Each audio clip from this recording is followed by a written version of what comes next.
Hey YouTube, Awesome Rider here. Welcome to my review for Kamen Rider Revice Episode 6. So man, this was a surprise. I was really expecting this new evil rider to be that commander guy from last week. They really laid it on thick in retrospect, but it turns out it's Daiji already. He's already a rider. I really didn't see that coming outside of people actually commenting on that it happened, but in terms of like the show last week watching it, I didn't really think that was going to happen. I mean, obviously they were hinting that Daiji might become a rider in the future. He clearly was showing the desire to. He picked up that other driver in the previous episode, but I thought they were going to play a longer game with it. You know, I don't know if it was going to be super late in the series or anything like that, but I was like 99% sure he was going to become a rider at some point, but I thought it was going to be a longer, more drawn-out storyline.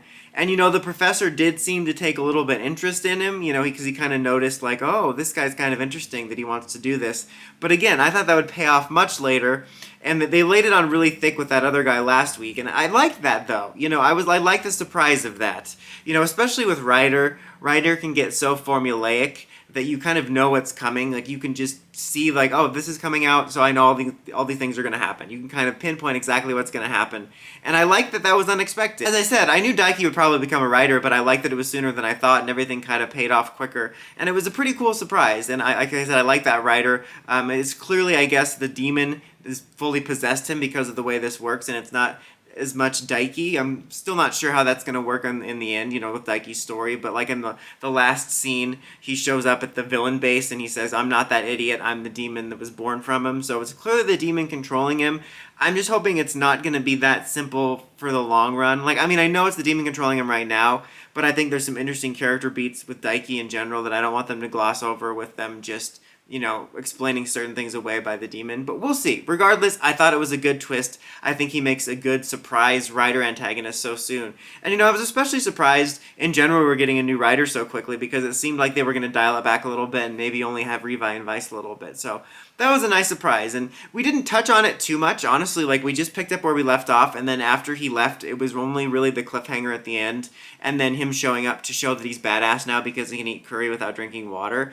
But it was kind of surprisingly distant from this episode. It was kind of bookended it, but then other than that, a lot of the episode was about this case of the week, which also surprised me. Not so much the case of the week, but because last week felt kind of like a part 1, I thought this was going to feel like a part 2, and it did to a degree, but it didn't involve that weird VTuber guy or anything like that. I thought he was going to be involved and they were going to do part 2 of that, but this was a whole new case, one and done, about this lawyer that's basically stopping this guy from getting justice for his hit and run. And, you know, I really never care about the filler plots, but I like that this was one and done, and I like that last week's was one and done.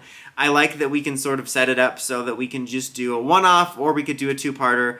And like I said, I didn't care about any of the characters, the filler characters, but I thought there was some really smart, like, fun detective stuff going on with Iki. Like, both when he came up with the plan to sort of entrap him with that video footage, and then when he came up with the plan at the end to sort of entrap him with the actual evidence, because at the end of the confrontation, he got out of it, and he's like, well, you don't have any evidence, you know, you can't prove anything, and I like that. It was kind of neat. It was almost felt like I was watching a Rider procedural, so that made for a fun premise. Also, you know, it was pretty cool during the fight with the monster of the week. He used pretty much all of his ability forms. I think the only one he didn't use was the bird form, but it was really cool to see. Like, it made for a fun fight, and it was a nice little bit of variety. And I made a mistake last week. I thought that the form was based off of Agito. It's actually based off of Kuga.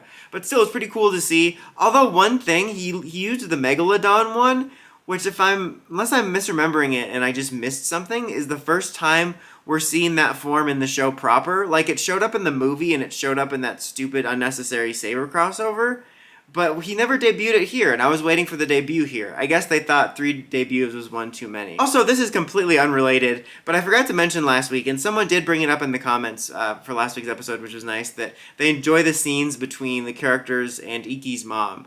And I wanted to mention that last week. I forgot about 2 things. Well, one, I do too. I think there's been some really nice scenes with her offering really nice advice, and I hope that dynamic continues throughout the series, and I thought that was a nice scene. But also, why is she still in the hospital? Like, I know she got attacked, but, like, how bad was it? She seems fine. Can she not rest at home?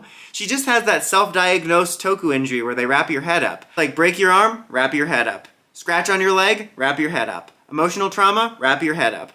Overall, I thought this was a solid episode. I would give it a 4 out of 5. I thought it was a pretty solid one-and-done filler episode with some good intrigue for this Daiki storyline. I'm definitely interested to see where it goes because it's not going at all the way I thought it would, and that's something I really hope that Revice sticks to, is kind of, subverting my expectations. But what did you guys think of the episode and the twist that Daiki is the new evil writer? Let me know in the comments as always. Until next time, like, comment, subscribe, and climb the steps and ring that bell so you get notifications for my videos. Kamen Rider, signing out.